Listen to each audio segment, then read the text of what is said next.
Welcome everyone to the final Detroit 2030 District Lunch and Learn webinar. I'm going to go ahead and share my slides.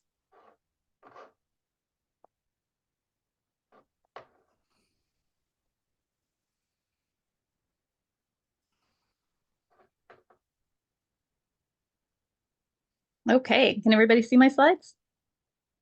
Great. Sure. All right, so I'm going to get started so we have plenty of time. We have three really excellent presenters today that I'm excited about some of the topics they're going to be talking about. So as you join, just go ahead and put your name and organization in the chat box. We will take some questions after each presentation, but we'll also have some time at the end for any other additional questions after all of the presenters have presented. If you don't mind, just turn your camera off and keep yourself muted until Q&A, and feel free to put questions in the chat. I'll be monitoring. So I'm going to just give a brief 2030 district update and then we'll get started. Several of you are already familiar with this information, so sorry to repeat, but Detroit 2030 district is the third largest district in North America, and we now have over 62 million square feet committed. So we are continuing to grow.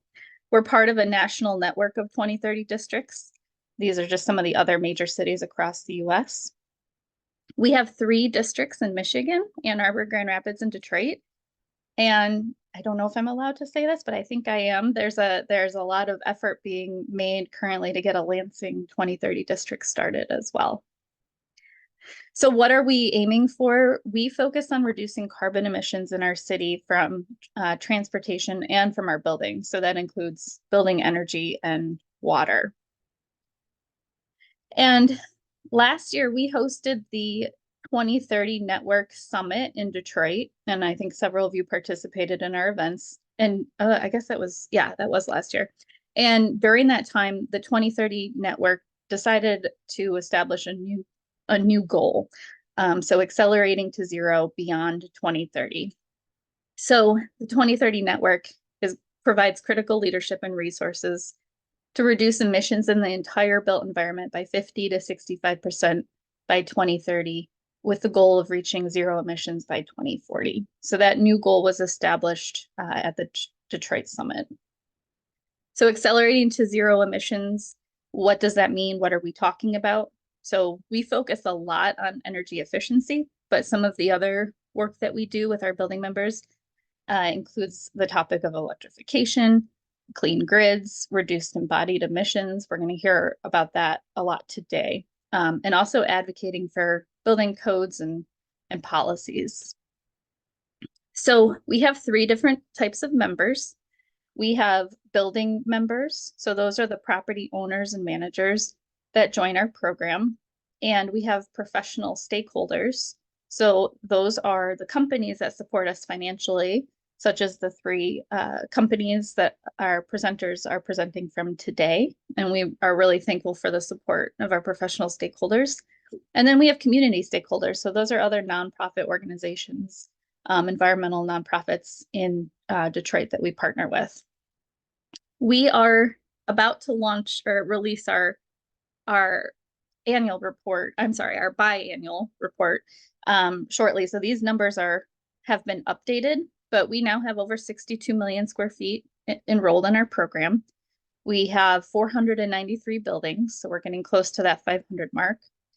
We have over 40 professional stakeholders. Some of those professional stakeholders are also statewide stakeholders, so they support all 3 2030 districts in Michigan.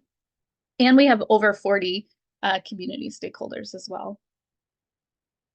These are some of our board members, and we have some new board members. So this slide will be updated next year in our progress report, but excuse me, there's a lot of familiar faces here that you may know and recognize. And we also have best practice groups. So there's a venue, what used to be a venue museum group, a houses of worship group, and a multifamily best practices group. So this is just where building types, building property, I should say property owners and managers of the same building type, we get together to talk about issues that are relevant to those building type members. So these have been very successful. The museum group has now turned into a national best practice group. We also have a House of Worship treasure hunt program. We've had 2 cohorts so far, and these are some of the houses of worship from our celebration earlier this year that completed the program. And these are some photos from our first cohort. In January, on January 31st, we're excited to announce that we're going to have an annual kickoff party and fundraiser. It's going to be a little bit bigger than last year. We're making it a little bit fancier. It's going to be a semi-formal attire type of event. We're going to have a silent auction, strolling dinner, valet parking. So please save the date, and I can drop something in the chat, a link to the event. We also have our Detroit Energy Challenge Awards Breakfast, which will be held in June. This was the awards breakfast from earlier this year. If you are a building owner or manager in Detroit and would like to participate, you will need your 2022 and 2023 energy data entered in the Energy Star Portfolio Manager by March 13th. So I'll be sending out reminders about this. And if you need assistance, reach out. The Michigan Energy Summit will be in Grand Rapids on May 8th as well. This is the 10th anniversary, so save the date. That will be a celebration of the state's biggest losers. We also have the DTE Hub, which helps with the data entry because it automates everything. So once you enroll in the DTE program, DTE connects to your Energy Star Portfolio Manager account, provides 2 years of historic data, and then updates your data on a monthly basis going forward.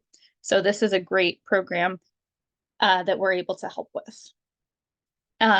We also had some big news at the end of November. Detroit joins leading US cities in adopting an energy and water benchmarking ordinance. So City Council voted unanimously to adopt this ordinance, which will require buildings of a certain square footage to report their energy and water data to the city annually. Very similar to what Ann Arbor is doing and what Grand Rapids is also looking to do. So we will be here to support our building members with compliance. We do have a new membership option for anyone who's interested. Our membership for building members will remain free, but if there's additional support that we can provide that a building owner needs, we do have a gold level membership. And I can certainly share this if anybody's interested in learning more. We also have an electric vehicle charging station pilot right now. And so again, if we have a building member who's interested in this program, feel free to reach out. They're still trying to fill some of the slots that are available for this program. And we're working with Green Living Science to help them expand multifamily building recycling in Detroit. They have a goal to expand to 1,000 multifamily buildings in the city. So we're trying to support them with that effort. And just again, thank you to our Platinum stakeholders for their support, and to our funding partners, and to all of our professional stakeholders. And here's a few ways you can get involved, but feel free to reach out to me. I went through those quickly, as quickly as I could, and other ways that you can follow us. So with that, I'm going to stop sharing, and I'm going to let Jay go ahead and share his, share his slides.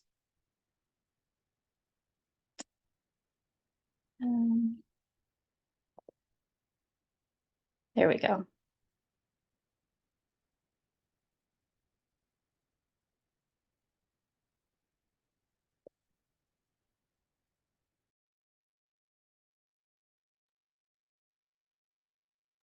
There we go. Now I'm going to talk.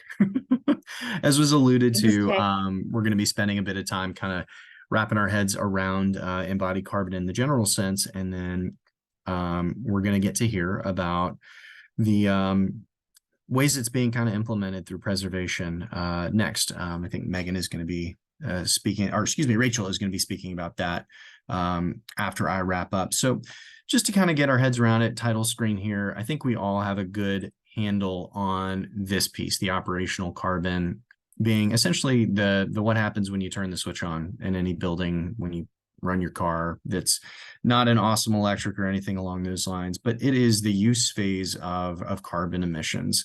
A lot of our focus in energy efficiencies have been focused on this over the last 20 years, and it's mainly been because we have plenty of owners who are willing to save money that also has the knock-on effect of reducing carbon footprint. But what we're starting to see a big shift to, and we'll kind of explore why that is, why its importance is gaining here, is on embodied carbon. And that is the carbon emitted when making and assembling the parts of a building, a car, or an item. And that's everything up the supply chain. That is from raw material extraction, refinement, and processing, all the way down to the moment, in the case of a building, which is what we're mainly going to be focused on today, when the keys are handed over. So thinking about that gets us to a space where we have a lot of opportunity. So jumping right into the teeth of the matter and the kind of size of the problem, what we're really facing, and the importance of making good decisions around embodied carbon,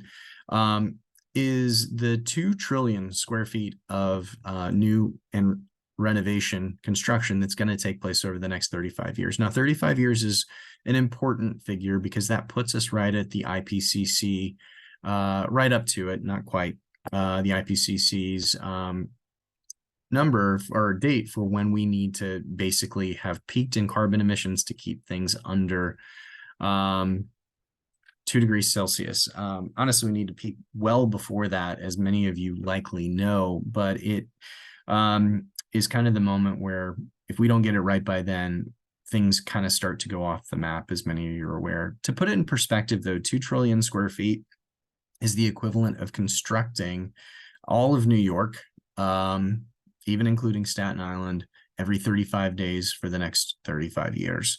It's an enormous amount of high intensity materials like concrete, like steel, like glass, aluminum, even nylon. Most of these things come from places where you have to melt a rock to make them, and that generally takes a lot of energy to do it. So let's kind of dive into some more of the way that we think about that. So over the span of the next 50 years, because we do have to think about this in terms of having an expiration date, the overall balance between the emissions associated from building operations on a project, if you're an architect or designer, you might touch, or if you're a building owner, is going to be represented by the top half. But the specified emissions from the architecture and design and ownership side honestly will have a much, much greater impact in most cases between here and the year where we really have to get this right.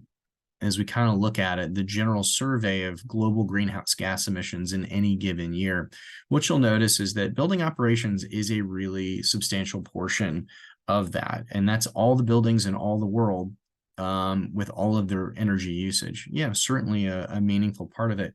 But to think about the percentage of new buildings being added to the footprint, the buildings being renovated, just in the core and shell specifically, steel, cement, bricks, and glass, and a few other pieces that we associate more with the superstructure, that constitutes 11% of the overall emissions that are there.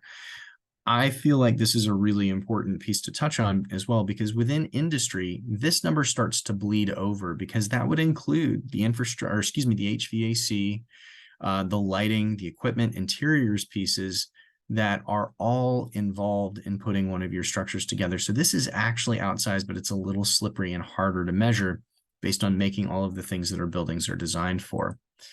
So on a global average, as we're thinking about a single building, we've talked about the very high level. On average, we are looking at an embodied carbon versus operational carbon split in budget between here, roughly starting at 2020 to 2050, of about half and half. There's a slight bit more on a global average, including all of the maybe not so efficient or green grids that we would be encountering in the developing world, of 50-50, 51 to 49.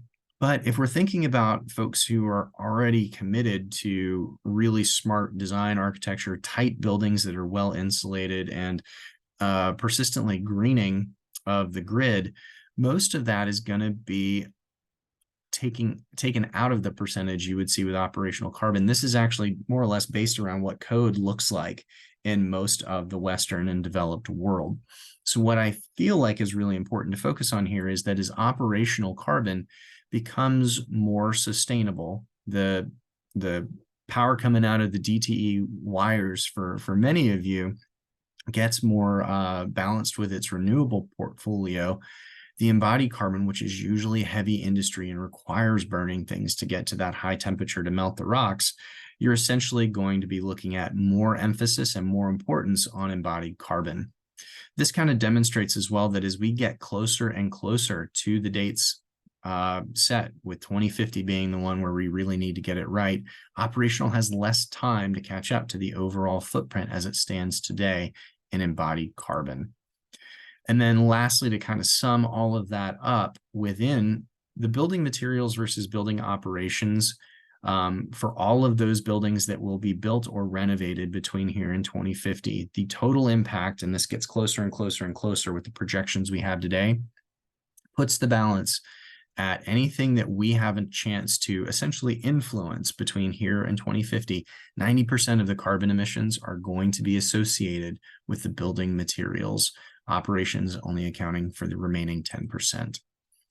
So as we're thinking about what we can do, reducing embodied carbon in design and policy, many of you may be familiar with the performance path that we would have seen for building optimization. That applies here as well, with environmental product declarations telling us how much carbon there is per unit on so many of the individual pieces that are involved. LCA is kind of taking us right up to the point where we can then turn it over to a really, really fascinating and incredible tool called the EC3 tool. It stands for Embodied Carbon and Construction Calculator, and it collates most of the data found in those EPDs to allow you to dig down to the next level of not just material type, but the variance and delta for that carbon emissions from one manufacturer to another. I work for a company called Interface, as many of you had seen on the introduction. Early on in our process in 1994, our founder, a guy named Ray Anderson, was hit with what he described as a spear in the chest after reading Paul Hawkins' The Ecology of Commerce, and committed himself, his life as the founder of this company, and the business itself to designing the next way that the second industrial revolution could take place, one that does take place within the boundaries of the laws of life and nature. If you ever want to check out his TED Talk, it's pretty fascinating. Just forgive the Hawaiian shirt. So as you can see here, the EC3 tool, it is free to use. We'll touch on this a touch more later. Free to use for anybody. All you need to do is register, and is an incredible tool that for those of you in both the ownership but specifically the A&D community can really dive into to see where materials you might be purchasing on the regular for your building materials might land from one vendor to another. It's not just like, hey, here's a carpet tile and the average should be this. It is, no, here is the range of all of the carbon footprints of all of the carpet tiles that might be out there. And that applies to wallboard, oftentimes to steel. We haven't gotten an EPD for Michigan and concrete yet, so I want you guys to poke and prod your concrete suppliers for that as well. What you can see with what that tool can generate is essentially really substantial reductions in embodied carbon. What you're seeing with this is the baseline set for the San Francisco International Terminal at the airport in that town. And awesome. What you'll see is there's some places where it's a little hard to make improvements, but others where there is great opportunity for it. And the total reduction, especially by targeting concrete and steel being the two biggest pieces of most embodied carbon in any building project, was able to really cut it down in a substantial fashion. And this was not with a subsequent increase in equivalent cost of saying, hey, we would be paying 20% more for 20% less carbon. We're in the very early phases where just the fact that we can measure it allows us to get really substantial reductions. I think for those of you who are considering the long-term impacts of renovations as well, LMN is a firm that had done the study of what the interiors package totaled up to in the time that they took their initial building And I think we'll get some great dovetail to Rachel's presentation on this in just a moment. But while structure is oftentimes the largest piece up front, it rarely gets touched. And the envelope and interiors oftentimes do get relatively regular facelifts and refreshes. And over time, what you'll see is that those things start to total up to a greater amount over just the 62 years of this building's life cycle. So important data to be taken from there. Kind of drilling down an extra level for some of the places where there are levers to pull out of that, as well as we're thinking about what those interiors look like, is really keeping in mind is that the vast majority of the footprint of most manufactured materials going into a building take place in the raw material and extraction and processing. Obviously, this is discounting the primary core and shell elements where they need a ton of heat to make that. Oftentimes, if it's a petrochemical derived, which nylon in our industry, thermoplastic is as well, 53% of that comes from the process of just making the precursors for what goes into a material. Manufacturing, you might notice, though, is incredibly small. It's the second smallest of any of these, right after transportation on average, for where the overall footprint comes from. So be wary if somebody brags about having carbon neutral or negative manufacturing. It's actually a very small percentage, perhaps, of where that goes.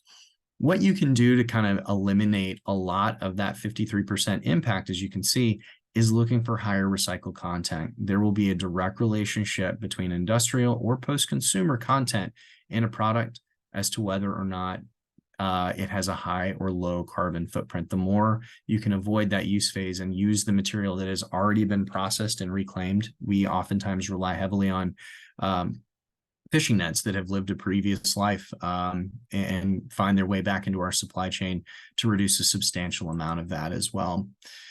As we're thinking about interiors here too, as well, this represents kind of one of the very first utilizations of the beta of that EC3 tool applied to an interiors project, 8,687 square foot office fit out. And they grabbed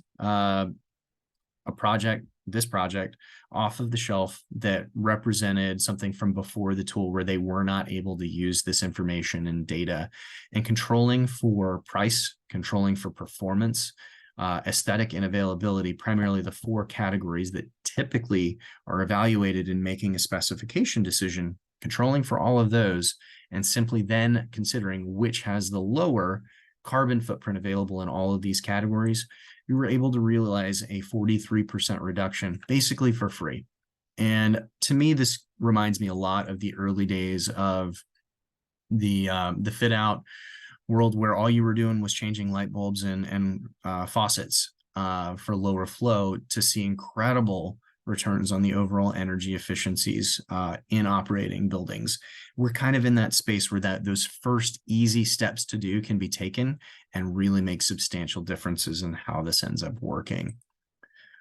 Within our industry, I'm pleased to say that we have as great a list of EPDs and documentation as you would see. This is a report that was generated out of the EC3 tool.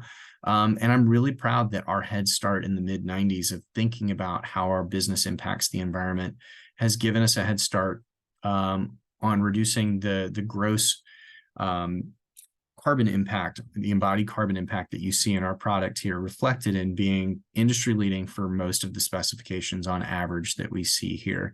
The cool part about this for those in the industry, this number has progressively come down on average. There were 2 years ago, I'd say probably a third of all of the suppliers were over 20 kilograms per square meter of carpet tile. But just by raising the question and making that data available, you're seeing those numbers getting driven down on average, but also at the extreme ends of it as well. So we're really proud of where this ends up landing. And I'll say that everything that we do make is carbon neutral. We want to be in a place where we are not utilizing any offsets to get to that place as well. But we are a third-party carbon neutral certified enterprise, which we achieved last year as well. Pretty exciting stuff. So I want to kind of close here by just saying that you guys are a special breed of influencer. The folks in the A&D community, those who employ them, you have a really cool opportunity. You're a tiny group of the US population and the global population as a whole, but with incredible degrees of influence, because in a lot of ways, you're not interested in the status quo. You don't suffer through design school, sleeping in the basement of the studio to turn in a project on time, to leave things the way they were.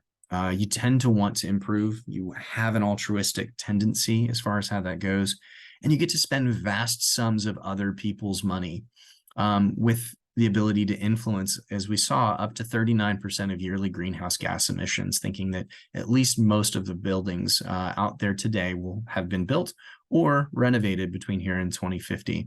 So with all that, I'd say not all superheroes wear capes. I love this community's opportunity for driving change in the right way in a space that doesn't require tons and tons of people to change their mind or change their habits. So it's really exciting, and I appreciate that. So in terms of resources, this is being recorded. So if you want to go back, the EC3 tool can link you on buildingtransparency.org to the Materials Carbon Action Network. It's a group of suppliers who take this seriously. Owners Carbon Action Network, which is a group of building owners who are banding together and demanding these solutions. And then the Embodied Carbon Action Plan will be linked here as well.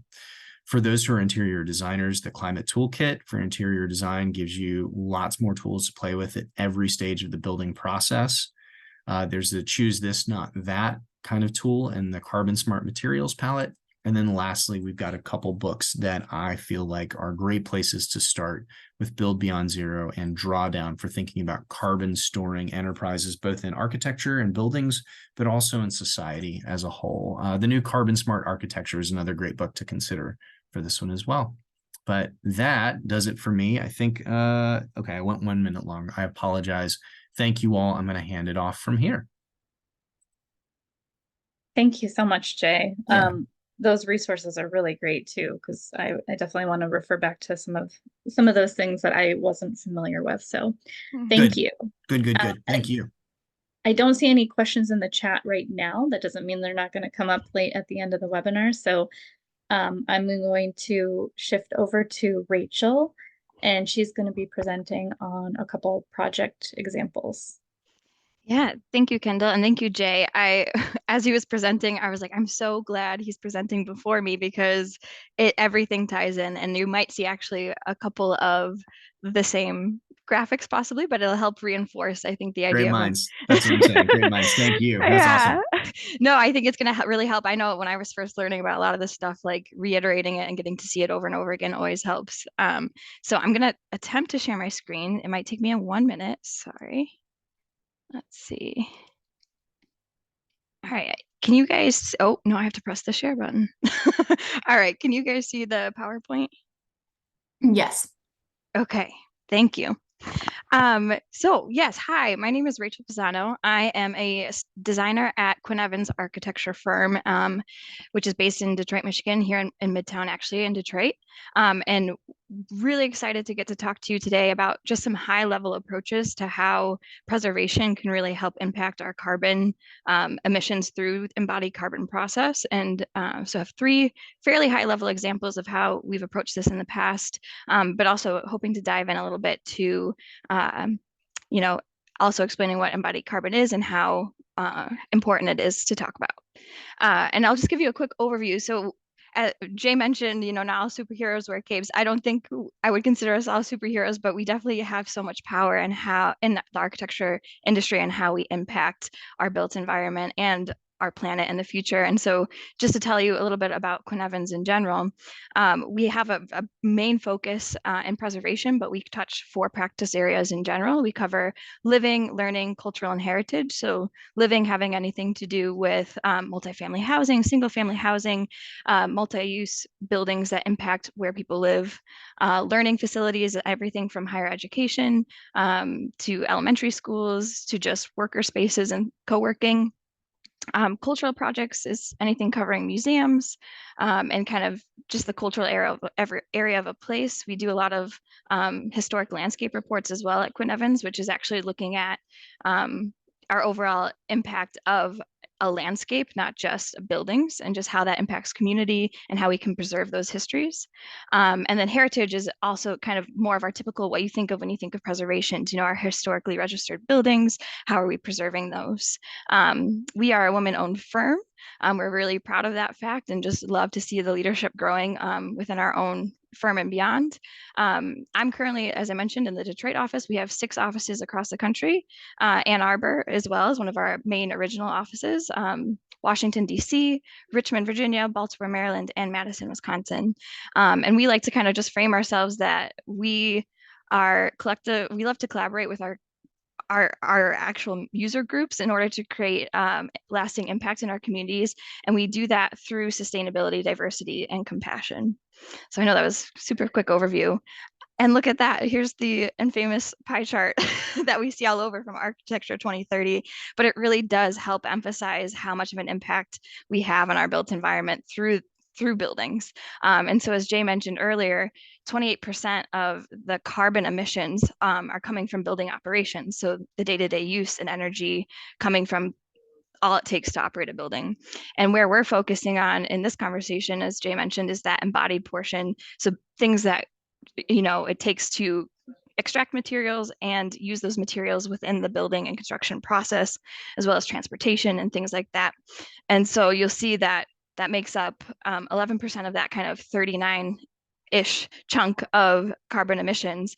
And within that 11%, that breakdown, 23% of that is all coming from concrete, steel, majorly concrete and steel. And so we often look, when we are looking at our preservation projects, that a lot of the buildings we're dealing with already have concrete and steel structures. And so we're kind of starting to bridge that gap of how is that an opportunity for us to begin to reduce those emissions? Can we prevent, you know, putting more concrete and steel back into their buildings? And if we do, is there a better way to approach it? And I always like to highlight a quote by Carl Elefante, who is a past principal at Quinn Evans and just an amazingly wonderful influencer and advocate for all things sustainability. And he always says that the greenest building is the one that's already built. And we try to really embody that every day. And so breaking down that pie chart a little more, like we said, that 11% chunk, a lot of it comes from, as Jay mentioned, the skin and structure of the building. And so that's where our concrete and steel tends to be focused on. Good news is that those elements of the building, the skin and the structure, tend to be our longest lasting and durable materials. And so that's a real opportunity, again, for us to capitalize on how we impact those items. And another thing from Jay's presentation is that embodied carbon piece is becoming so much more important as operational carbon emissions really begin to get reduced over time, whether it's through the use of renewables and cleaning the grid. As we start to see that our operational carbon piece kind of improve, that embodied carbon piece becomes so much more important. And so that's why approach to the opportunity to preserve and reuse buildings is an amazing opportunity. And this statistic was, I was able to attend Greenbuild this past year in DC, which was an amazing opportunity for me. And it was an amazing experience and just got to hear amazing stories and projects over and over again. And actually at the final keynote, speaker Ayanna Elizabeth Johnson really highlighted this crazy statistic, which really puts it into perspective. And that statistic was that 75% of the infrastructure that will exist in 2050 has yet to be built. And to me, that just emphasizes how much of an opportunity we have, and really thinking about how can that infrastructure that needs to be put into our environments and our communities again, that program, how can we really start to think of that from a preservation lens or an adaptive reuse lens? How can we reduce that new construction, all that new embodied carbon getting put into the environment? So that really helped me zoom out and really get to see just that vast opportunity, which is both scary, but should really be more of a call to action to get us excited about doing this work. And then I always like to touch on, because it's a big part of who we are at Quinn Evans, is that preservation is great for sustainability, but it's also a builder of communities. So preserving landmarks that hold meaning for communities makes people feel like they have ownership over their space. It prevents holes in the fabric of our urban environments and our neighborhoods and our communities, really densifying areas.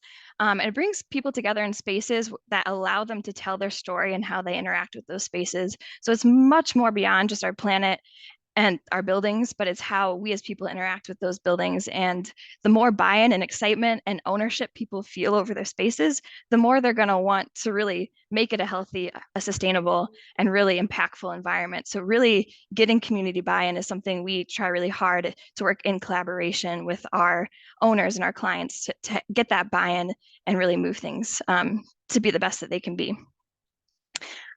Jay touched on a lot of amazing tools. The C3 tool is something I know we've looked at a lot and are excited to use more as far as it comes to the environmental product declarations. And so we at Quinn Evans have really embarked on a couple other tools that are for carbon analysis.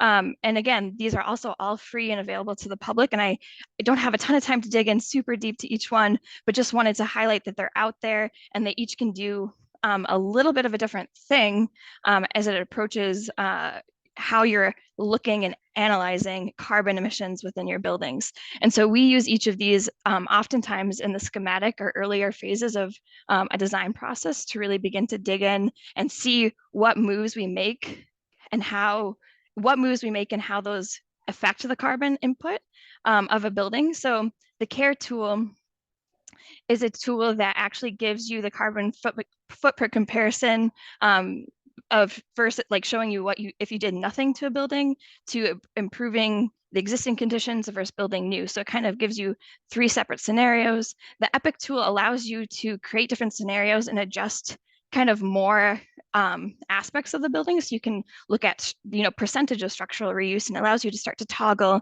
to really, envision different scenarios that you could do for your retrofits or preservation projects.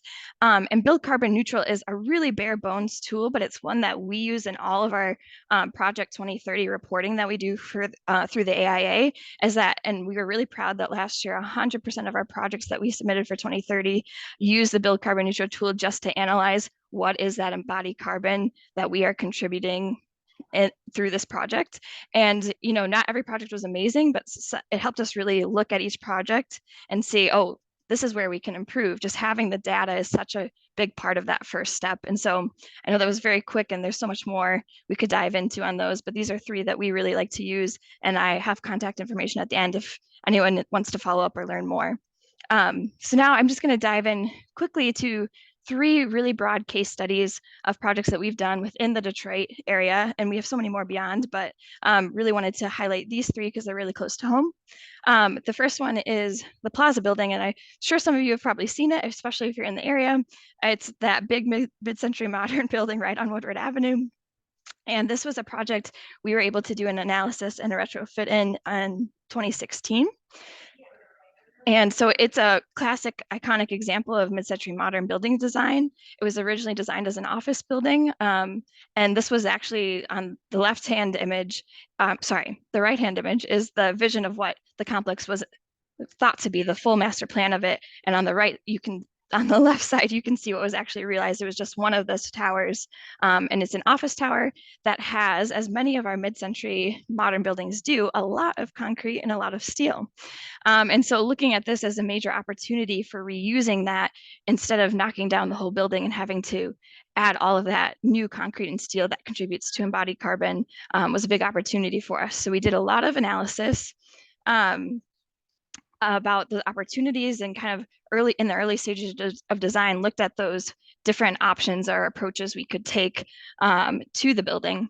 And so you'll see this chart is looking at the Plaza building over 20 years and its carbon emissions in metric tons. And it seems a little dense, but I'll kind of break it down hopefully a little bit. Is that this first column, the baseline, is if we had done nothing to the building, left it as it was, which means its operational carbon isn't very efficient and it's just running, the same way as it always has and really burning through a lot of energy. Option 1 for the retrofit is doing kind of a minor improvement to retrofit. So making minor improvements to the systems and the stuff, but not going all the way, as far as we could. And so that, as you can see, is saving a lot in embodied carbon because we're saving all of that existing structure, but we're not adding as much to improve maybe operation efficiency. So that operational carbon is still quite large in that option.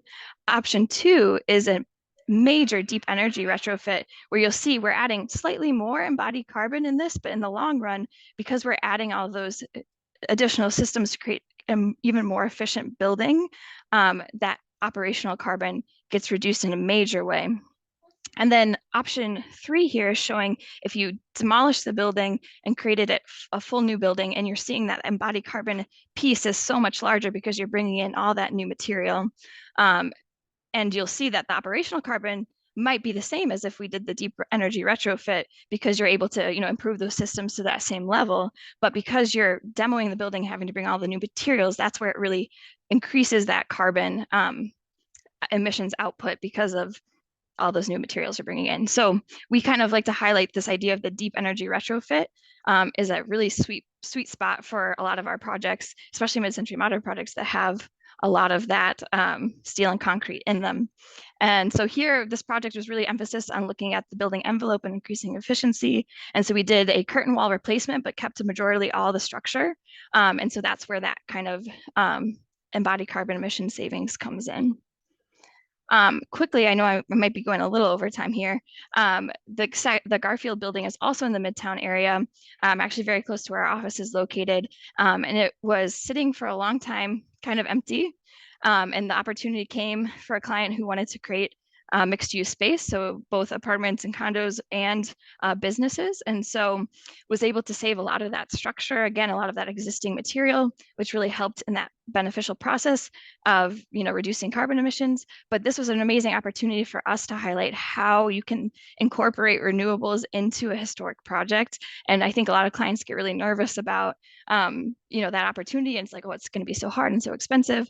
But the long run, it really helps reduce all of your operational emissions in the future and over time. And so this project, we were able to incorporate both geothermal and solar power.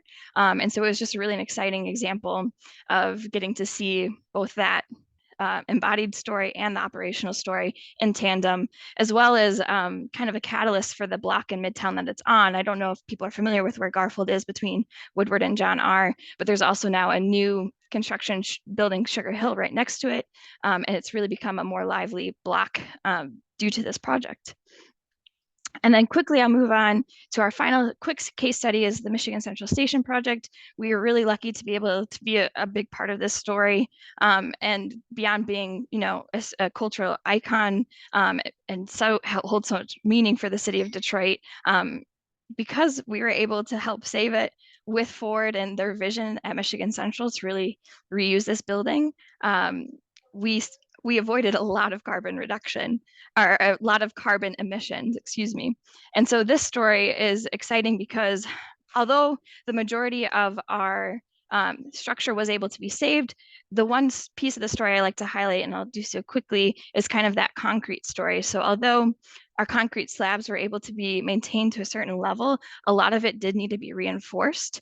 And so throughout this building is over 600,000 square feet. And so when we were looking at even just adding the additional 3-inch topping slab to each floor, that added up to an insurmountable amount of carbon. Like that concrete production and all the cement going into that was an additional add in embodied carbon. But this was our opportunity to really begin to start to have those conversations with our consultants and our engineers on how can we, even though we're adding a smaller amount of concrete than we would do if it was a new building, but we're still adding a significant amount, how can we help improve this even further and start that conversation for future? So we were able to work with our engineers at Silman to create a low carbon concrete formula, and working with a lot of the manufacturers of that concrete to include a higher percentage of fly ash versus cement, which cement adds to a lot of the carbon emissions for concrete. And so even those small ways of being able to find where you can in each project and where you can start to save on those embodied carbon emissions is always beneficial. So there's just some quick stats here, besides the concrete, of how much limestone was saved throughout the project. And it's equivalent to a Ford F-150, which is always what Ford loves to do. And we love to see it because it really helps envision it in your brain, like, wow, the weight of 38 Ford F-150s, that's a lot. It's a lot of material that's saved. And so this was just a beautiful story of getting to save all that material, really starting to have the conversation of low carbon concrete and how it can be improved upon in the future. And that's really the last point I had for this project and the presentation as a whole, but really just wanting to emphasize again that throughout each of these projects, being able to reduce our embodied carbon emissions, but also build community through all these projects, really getting community buy-in and excitement about preservation projects in the cities that they hold so close to them is just amazing. And we love to get to tell those stories. So I know that was really fast and a super high level, but if anyone needs to reach out, again, I have my email that we can share out at the end. And I appreciate all of your time. Thank you. Thank you, Rachel. Great presentation. I love seeing the projects here in Detroit. So thank you for that. There is a question for you in the chat, and I'm going to ask if you don't mind answering it in the chat so that we can get Megan started, so we have time for her slides. I'd appreciate that. And then if we have time at the end, we can open it up to more questions. So with that, Megan, I'm going to turn it over to you. I'm sharing your slides, correct? Yes. Thank you. Okay, give me one moment here.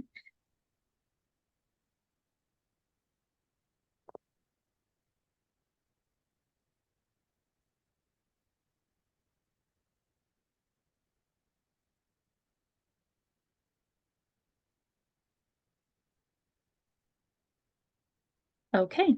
All right. Thanks, Kendall. So Jay and Rachel kind of shared all the cool projects you can do that are energy efficient, and I'm going to tell you about how you can finance them through Property Assessed Clean Energy, otherwise known as PACE. Next slide, please. So this is our team at Lean & Green, Michigan. We're a third-party administrator of PACE financing.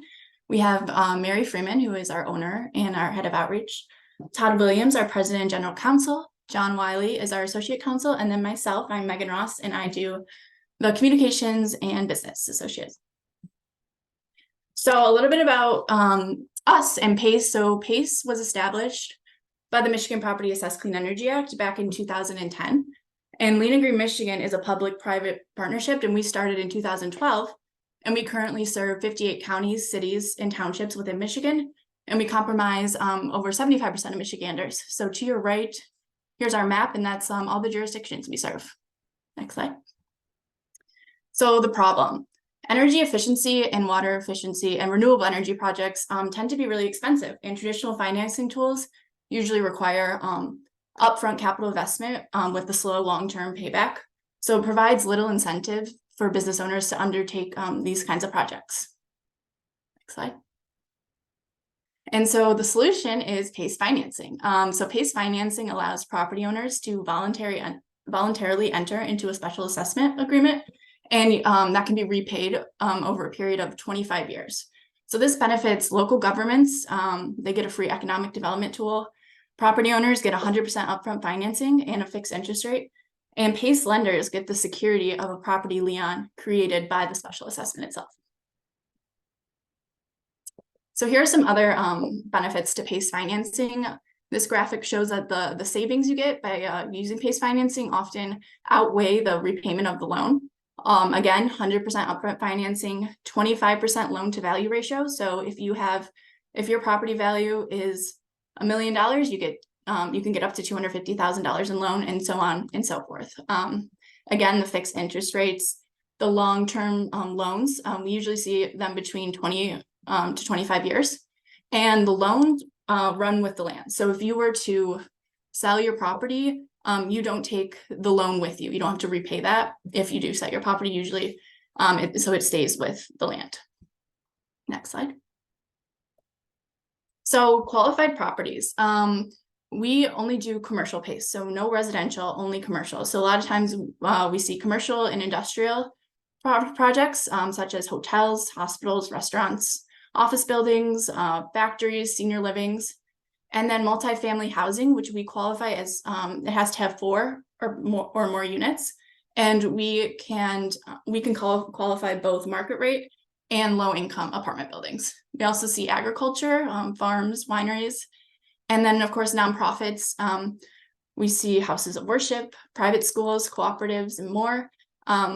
PACE cannot be used to finance any government-owned property, so it's only individually owned. Qualified upgrades. So PACE can be used to finance basically anything that will save on your utility bills. So we see energy efficiency projects, lighting, HVAC, windows, EV charging, insulation, roofing, caulking, bunch of stuff. And then of course, water efficiency, stormwater recapture, low flow, toilet sinks, shower heads. Green roofs are really cool, permeable pavement, and gray water systems.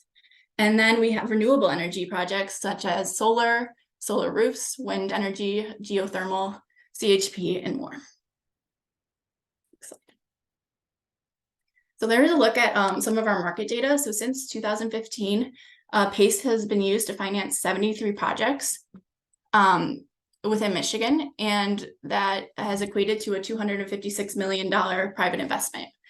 And then if you take a look to the right, this is some of Lean & Green's impact. So we have lots of electricity savings, CO2 savings, water savings. These loans have saved a lot of money for property owners, and it's created a lot of jobs. Next slide. So something that's really exciting for us at Lean & Green Michigan is that there's been some PACE amendments that have been passed within the Michigan legislature, and they will take place on February 13th of 2024. So these are Senate bills SB 302 and SB 303. And what these bills do is they're really common sense updates to the current statute, and they also, they're just going to make PACE more accessible to Michigan property owners. So with these bills, property owners will now have the option to waive the SIR and the savings guaranteed for projects that used to be required within the statute. And for new construction PACE projects, property owners are going to be required to build above Michigan's energy code, but they're no longer going to require a savings to investment ratio or savings guarantee. And then SB 303 expands PACE to allow for financing of environmental hazard projects. So it's going to be environmental hazard PACE. And some things that can qualify under environmental hazard PACE is the mitigation of harmful substance from drinking waters, increasing the resiliency of property against severe weather, mitigation of lead paint, and the mitigation of effects of flood and drought, and more. Next slide. So now we're going to move on to some case studies within the city of Detroit. So this is 646 Hazelwood. This was done in October of 2022. We financed about a little over $1 million. It's a gut rehab project. And then next slide, these two kind of tied together. So this is 660 Hazelwood, also done in October 2022 within the city of Detroit, also a gut rehab and also a little more than $1 million financed. And interesting, these two projects were built, or not built, but they're owned by the same developer. And they're on the same block. So it's a great example how PACE can be used to revitalize a neighborhood within Detroit. And these buildings were once abandoned, and now they're going to be apartment buildings, I believe 40 units each. Next slide. And then this is a recent PACE project. This was done in July of 2023. This is the AC Detroit at the Bonstel. It's on Woodward in Detroit. And it's a new construction, a little over $8 million was financed, and it's going to be a beautiful new hotel and event space. I believe there's going to be a restaurant and a bar in there. So it'll be a great spot. And I believe it's being built right now. So if you're ever in the neighborhood, it's kind of cool to look at the construction. Next slide. So that's all for me. If you want to get in touch, here is my information. And of course, you're welcome to visit our website. Thank you. Thanks, Megan. Great updates. Love seeing all the projects, all these projects that you and Rachel were talking about. I'm like familiar with the area, but I'm like, why haven't I not seen this project? I live and work in the city, but there's just so much development and redevelopment happening. I'm gonna stop sharing my, let's see here. And I have a question from Bob that I can answer. Asbestos is not indicated specifically within the statute, but we believe that it's pretty broad. So we hope that we can qualify asbestos, but it's not specifically in the statute. And also, how will the resiliency part of the statute be interpreted? Broad interpretation, I believe that's probably a question that Todd can answer for you in more depth if you want to connect with him. But we believe this, as the PACE statute is already, as you know, pretty broadly interpreted. So I believe that will go over for the new legislation as well.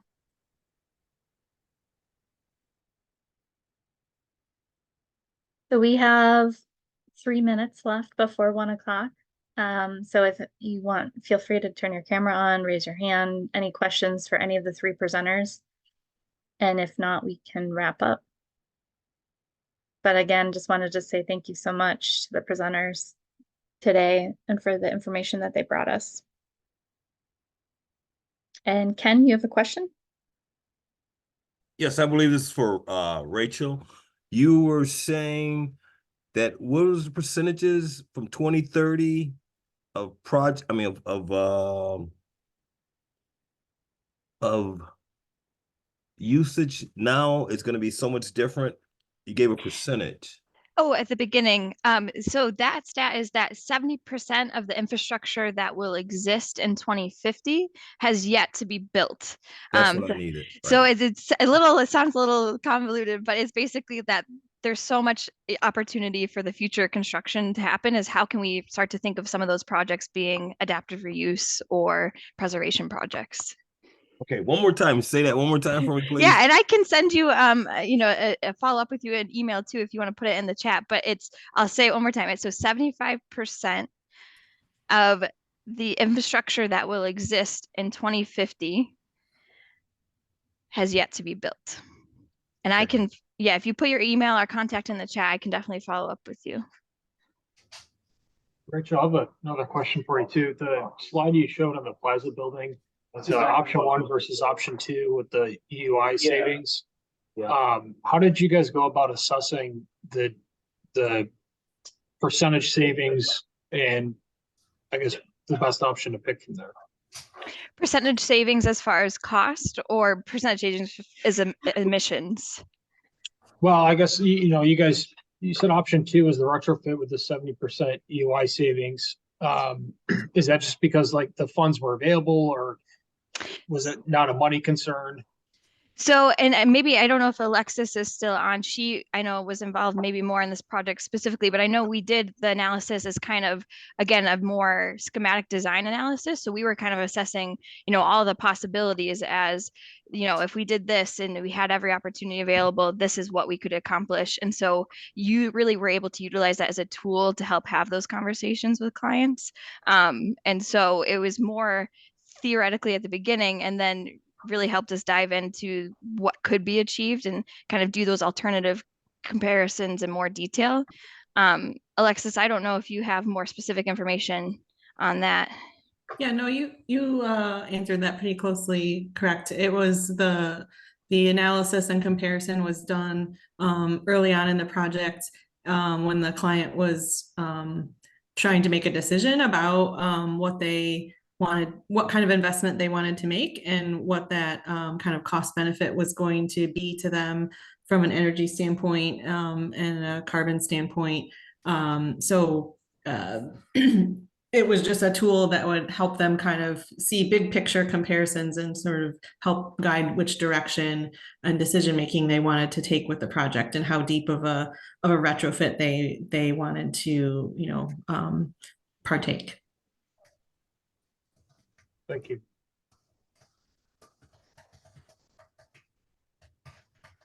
Any other questions? We're welcome to stay on beyond 1 if people are available. So, but if not, okay, Bob had a question.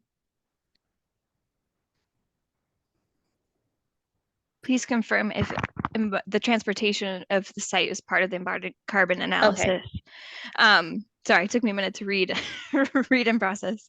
And so that's actually something I don't think is included in the tools that we use. Alexis, feel free to correct me if I'm wrong. But that's something that is a really good point to really consider, and that is a huge chunk of it. And so as we continue to develop these tools, is an opportunity for us to figure out how to best calculate those emissions as well. And Rachel, I will add to that and I encountered the tool and I don't remember it immediately offhand, but there is a calculator for freight miles Okay. of particular materials where you can say, all right, my material weighs this much and it's going this far on this type of transportation, that will essentially plug that data into it as well, if that's an important part of what you're trying to assess. Yeah, there's so many tools out there now. It's kind of, now we're in this part where it's such a big topic now. I think we're going to start to see these synthesize and really hopefully work together more closely in the future.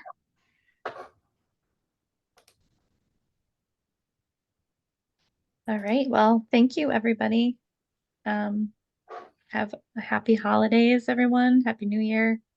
We'll be continuing the lunch and learns in 2024. Hopefully we can do a few of them in person again, like we used to. But thank you to our presenters and everybody who attended. And we'll see you next time. Congratulations, Kendall, on getting the energy benchmarking ordinance passed. Thank you, Bob. Big lift, big lift. Thanks all. Bye. Bye. Have a good one.